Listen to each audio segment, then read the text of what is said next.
হে আল্লাহ, আমি আপনার পয়গম্বর হযরত ইদ্রিস আলাইহিস সালামের সঙ্গে, আপনার পয়গম্বর হযরত ইদ্রিস আলাইহিস সালামের সঙ্গে বন্ধুত্ব করতে চাই। আপনি আমাকে অনুমতি দিন, আপনি আমাকে বলে দিন আপনার পয়গম্বর, আপনার নবী হযরত ইদ্রিস আলাইহিস সালামের সাথে বন্ধুত্ব করব। আপনি যদি বলেন তাহলে আমি যাব। আল্লাহ তাআলা বলেন, আজরাইল যাও, আমি তোমাকে অনুমতি দিয়ে দিলাম। আমার পয়গম্বর ইদ্রিসের সাথে তুমি বন্ধুত্ব স্থাপন করতে চাও, করো, অসুবিধা নাই। আল্লাহ তাআলার কাছ থেকে অনুমতি নিয়ে, হুকুম নিয়ে, আল্লাহ তাআলার কাছ থেকে অনুমতি নিয়ে হযরত আজরাইল আলাইহিস সালাম আল্লাহর পয়গম্বর হযরত ইদ্রিস আলাইহিস সালামের কাছে আসলেন। ইদ্রিস আলাইহিস সালামকে এসে বলতেছে, হে আল্লাহর পয়গম্বর, আমি আপনার কাছে এসেছি, আমি আল্লাহ তাআলার কাছ থেকে অনুমতি নিয়ে এসেছি আপনার সাথে আমি বন্ধুত্ব স্থাপন করার জন্য, আপনার সাথে আমি বন্ধুত্ব পাতার জন্য। আপনি আমাকে বন্ধু হিসাবে গ্রহণ করে নিন। এই কথা মালাকুল মউত আজরাইলের মুখ থেকে শোনার পর আল্লাহর পয়গম্বর ইদ্রিস আলাইহিস সালাম বলেন, হে মালাকুল মউত আজরাইল, আমি যার তার সাথে বন্ধুত্ব করি না, আমি যার তার সাথে বন্ধুত্ব করি না। হ্যাঁ, তুমি আজরাইল আলাইহিস সালাম, তুমি আমার সাথে বন্ধুত্ব করার জন্য এসেছো, এই জন্য আমি তোমার সাথে বন্ধুত্ব না করে পারতেছি না, আমি তোমার সাথে বন্ধুত্ব করব। তবে শুনে রাখো, আমার 3টা শর্ত আছে। আমার এই শর্তগুলি যদি তুমি মানো, আমার এই শর্তগুলি যদি তুমি পূরণ করো, তাহলে আমি তোমার সাথে বন্ধুত্ব স্থাপন করব। জোরে বলেন সুবহানাল্লাহ। বলতেছে, আমার শর্তগুলি যদি তুমি পূরণ করো, তাহলে আমি তোমার সাথে বন্ধুত্ব করব, আর না হয় আমি তোমার সাথে বন্ধুত্ব করব। মালাকুল মউত আজরাইল আলাইহিস সালাম বলেন, হে আল্লাহর পয়গম্বর, কি শর্ত আমি পূরণ করব আপনি বলেন। প্রথম নম্বর শর্ত, পয়গম্বর হযরত দাউদ আলাইহিস সালাম বলেন, আমার প্রথম নম্বর শর্ত হইল, তুমি আমার জানটা কবজ করবে এমত অবস্থায় যে বদকার ব্যক্তি, যারা যারা গুনাহগার ব্যক্তি, আর ওই গুনাহগার ব্যক্তির মৃত্যু যেইভাবে হয়, গুনাহগার ব্যক্তির মৃত্যু যেইভাবে হয়, ওই গুনাহগার ব্যক্তির মৃত্যুটা আমাকে দিবে। আমি উপভোগ করতে চাই, আমি দেখতে চাই গুনাহগারের মৃত্যুটা কেমন হয়। এই কথা শোনার পরে মালাকুল মউত আজরাইল আলাইহিস সালাম বলেন, ঠিক আছে, আমি আল্লাহর কাছে চাই, আল্লাহ তাআলা যেন হুকুম দেয়। মালাকুল মউত আজরাইল আলাইহিস সালাম আল্লাহ তাআলাকে ডাক দিয়ে বলে, আল্লাহ, আল্লাহ, আপনার এই পয়গম্বর হযরত ইদ্রিস আলাইহিস সালাম চাই সে গুনাহগার যেভাবে মৃত্যুবরণ করে সেইভাবে মরতে। ওগো আল্লাহ, তুমি আমাকে হুকুম করো, আমি তাকে গুনাহগারকে যেইভাবে মরণ করি, যেইভাবে মৃত্যু দেই, সেইভাবে তার মৃত্যুটা দিতাম। আল্লাহ তাআলা মালাকুল মউত আজরাইল আলাইহিস সালামকে বললেন, ঠিক আছে, তাকে মৃত্যু দাও, আবার তাকে জীবিত করে দিও। আল্লাহর পয়গম্বর দাউদ আলাইহিস সালামকে মালাকুল মউত আজরাইল আলাইহিস সালাম তাকে মরণ দিলেন, যেইভাবে বদকার ব্যক্তির মরণ হয় সেইভাবে তাকে মৃত্যু দিলেন, আবার তাকে জীবিত করলেন। জীবিত করার পরে বলতেছে, এ মালাকুল মউত আজরাইল, তুমি আমার প্রথম শর্ত পূরণ করেছো, দ্বিতীয় শর্ত হলো তুমি আমাকে জাহান্নাম ঘুরায় নিয়ে আসো। কঠিন কথা না? জাহান্নাম বলে ঘুরায় নিয়ে আসো। মালাকুল মউত আজরাইল আলাইহিস সালাম অবাক হয়ে গেলেন, আশ্চর্য হয়ে গেলেন। প্রথম শর্ত পূরণ করলাম, এখন আপনি বলেন জাহান্নাম ঘুরায় নিয়ে আসার জন্যে। হ্যাঁ, আমি জাহান্নাম কেমন দেখতে চাই, জাহান্নামের শাস্তি কেমন আমি উপভোগ করতে চাই। আল্লাহর কাছে মালাকুল মউত আজরাইল চাইলেন, আল্লাহ, আপনারই পয়গম্বর হযরত ইদ্রিস আলাইহিস সালাম জাহান্নামের স্বাদ উপভোগ করতে চাই। আল্লাহ তাআলা এটাও বলে দিলেন, ঠিক আছে, তাকে জাহান্নামে ঢুকাও, আবার বের করে নিয়ে আসো। তাকে জাহান্নামে রাখবা না। ও ঠিক আছে। হযরত মালাকুল মউত আজরাইল আলাইহিস সালাম হযরত ইদ্রিস আলাইহিস সালামকে জাহান্নামে ঢুকাইলেন, জাহান্নামের শাস্তি উপভোগ করাইলেন, জাহান্নাম থেকে আবার বের করে নিয়ে আসলেন। শর্ত পূরণ হইল কয়টা? দুইটা শর্ত পূরণ হয়েছে।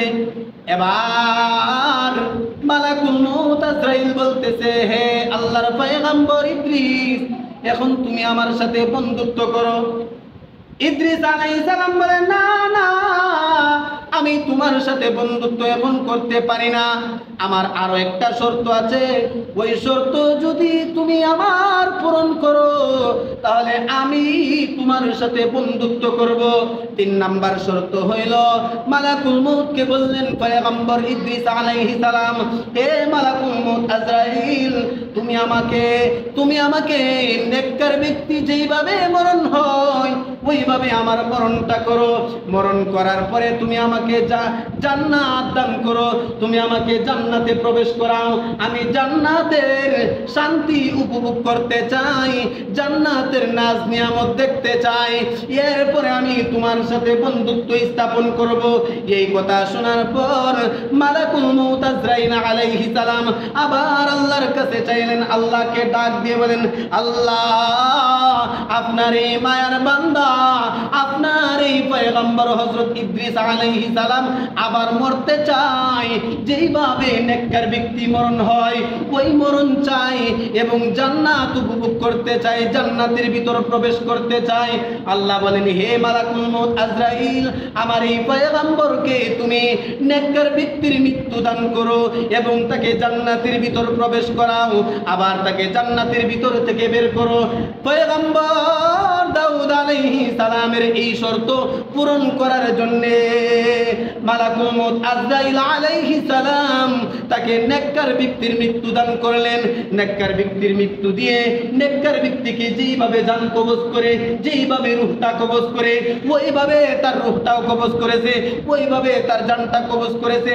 কবজ করে তাকে ইদ্রিস আলাইহিস সালামকে জান্নাতের ভিতর প্রবেশ করায় দিলেন। বলেন সুবহানাল্লাহ। এখন ইদ্রিস আলাইহিস সালাম জান্নাতের ভিতর প্রবেশ করেছে, জান্নাতের ভিতর চলে গিয়েছে। মালাকুল মউত আজরাইল আলাইহিস সালাম বলেন, এবার চলে আসুন, জান্নাতের ভিতর থেকে বের হয়ে যান। মালাকুল মউত যখন এই কথা বললেন, হযরত ইদ্রিস আলাইহিস সালাম বলেন, আল্লাহর পয়গম্বর বলেন, ইদ্রিস বলেন, হে মালাকুল মউত আজরাইল, মানুষের মরণ কয়বার হয়? একবার হয়। তাহলে তুমি জেনে রাখো, আমার মরণ হয়ে গেছে, আমি আর দুনিয়ায় যাব না। আর জান্নাতের ভিতর প্রবেশ করলে আল্লাহ পাক রব্বুল আলামিন ওই জান্নাতি ব্যক্তিকে আর কোনোদিন জান্নাত থেকে বের করে না। দেখছেন, একটা অবাক করার মৃত্যু না? হ্যাঁ, রহস্যের মৃত্যু না? মালাকুল মউত আজরাইল আলাইহিস সালাম অবাক হয়ে গেলেন, আশ্চর্য হয়ে গেলেন। আমি চাইলাম কি আর হইল কি? ইদ্রিস আলাইহিস সালাম বলেন, হে মালাকুল মউত আজরাইল, তুমি যদি আমার সাথে বন্ধুত্ব করতে চাও তাহলে তুমিও চলে আসো জান্নাতের ভিতরে। আমি তোমার সাথে বন্ধুত্ব করব, কারণ আমি জান্নাতি ব্যক্তিদের সঙ্গে বন্ধুত্ব করি। এই ঘটনার দ্বারা বুঝাইলেন, এ মুসলমান ইমানদার আল্লাহর গোলাম, মানুষের মরণ একবার হয়, মানুষ মারা যাওয়ার পরে আর দুনিয়াতে আল্লাহ পাঠায় না। মানুষ মারা যাওয়ার পরে দুনিয়াতে আর পাঠায় না। ওই ব্যক্তি যদি জান্নাতি হয়, আল্লাহ তাকে জান্নাত দান করে, আর কোনোদিন তাকে জান্নাত থেকে বেরও করেন না, জাহান্নামেও দেয় না। তাহলে জান্নাত কামাই করার জায়গা হলো এই দুনিয়া। জান্নাত কামাই করার জায়গা কি? এই দুনিয়া। দুনিয়া থেকে জান্নাত কামাই করে নিতে হবে। ইদ্রিস আলাইহিস সালামের এই মৃত্যু থেকে, ইদ্রিস আলাইহিস সালামের এই মৃত্যু থেকে আল্লাহর নবী সাল্লাল্লাহু আলাইহি ওয়াসাল্লামের হাদিস প্রমাণ করেন, প্রথম যখন ইদ্রিস আলাইহিস সালামের মরণটা হয়েছিল গুনাহগার ব্যক্তির মরণের মতো, জাহান্নামী ব্যক্তির মরণ। ওই সময় ইদ্রিস আলাইহিস সালাম বলেন, আমাকে যখন গুনাহগার অবস্থায়, আমাকে যখন গুনাহগার ব্যক্তির মরণের মতন মরণ করছে, তখন আমি দেখি মালাকুল মাউত আজরাইল, তার আসল চেহারা হলো খুব ভয়ঙ্কর চেহারা, খুব ভয়ঙ্কর রূপ ধারণ করে আমাকে এমন ভাবে আমার মরণটা করছে, যেমন ভাবে একটা জীবিত ছাগলকে উল্টা চামড়া তুলে ফেলে দেয়, আর তুলে ফেলে দেওয়ার ফলে ছাগলটার যে পরিমাণ কষ্ট হয়, আমার মরণটা সেই পরিমাণ কষ্ট হয়েছে। তাহলে একজন নেককার ব্যক্তি আর বদকার ব্যক্তির মৃত্যুর পার্থক্য কত ভাই! আল্লাহ তাআলা আমাদেরকে যেন সর্বদাই সবসময় যেন মরণের কথা স্মরণ করার তৌফিক দান করে এবং 5 ওয়াক্ত নামাজ পড়ার তৌফিক দান করে। আল্লাহ পাক রব্বুল আলামিন পবিত্র কুরআনুল কারীমের আয়াত নাজিল করে জানায় দিয়েছেন, ইয়া আইয়ুহাল্লাযীনা আমানুত্তাকুল্লাহা হাক্কা তুকাতিহি ওয়া লা তামুতুন্না ইল্লা ওয়া আনতুম মুসলিমুন। হে মুমিন ঈমানদারের দল, তোমরা আল্লাহ তাআলাকে ভয় করো, ভয় করার মতো ভয় করো, আর সাবধান, তোমরা হাক্কা তুকাতিহি ওয়া লা তামুতুন্না ইল্লা ওয়া আনতুম মুসলিমুন। আর তোমরা মৃত্যুবরণ করিও না মুসলমান না হয়ে। তাহলে মুসলমান না হয়ে তোমরা মৃত্যুবরণ করিও না। তাহলে এর কথা কি ভাই? কখন আপনার মরণ হয়ে যায় আমি জানি না, আপনি জানেন না। এই জন্যে সর্বাবস্থায় যেন আমি ইমানদার থাকতে পারি, মুসলমানিত্ব আমার কাছে যেন থাকে, এটা চেষ্টা করা এবং সর্বদাই মরণের কথা স্মরণ করা। 5 ওয়াক্ত নামাজ যেই ব্যক্তি পড়বে, ওই ব্যক্তির অন্তরে অবশ্যই আল্লাহ তাআলার ভয় থাকবে। কারণ ইয়া আইয়ুহাল্লাযীনা আমানুত্তাকুল্লাহ, এই কথাটা কেন বলছেন? হে ঈমানদারের দল, তোমরা আমাকে ভয় করো। এই কথাটা কোনো মানুষকে বলে না, ইয়া আইয়ুহান নাস, অথবা কোনো জাতিকে, কোনো গোত্রকে, কোনো ইহুদি খ্রিস্টানকে বলে না, ঈমানদারদেরকে বলতেছে। তাহলে ঈমানদাররাই 5 ওয়াক্ত নামাজ পড়ে, ঈমানদাররাই নামাজ পড়ে, ঈমানদাররাই রোজা রাখে, ঈমানদাররাই হজ করে, ঈমানদাররাই যাকাত দেয়। তাহলে ঈমানদারদের কি বলছে? তোমরা আমি আল্লাহ তাআলাকে ভয় করো। তাহলে আল্লাহর ভয় যার অন্তরে থাকবে, ওই ব্যক্তি কোনোদিন কোনো খারাপ কাজ করতে পারে না, কোনো গুনাহের কাজ করবে না। কারণ তার কথা সর্বদাই স্মরণ থাকবে যে আমি যদি গুনাহ করি আর এই অবস্থায় যদি আমার মরণ হয়ে যায়, তাহলে তো আমি গুনাহগার হয়ে মরব। এই জন্যে আল্লাহ তাআলা বলেন যে সর্বদাই, রাসূলও বলেন যে সর্বদাই তোমরা মরণকে স্মরণ করো।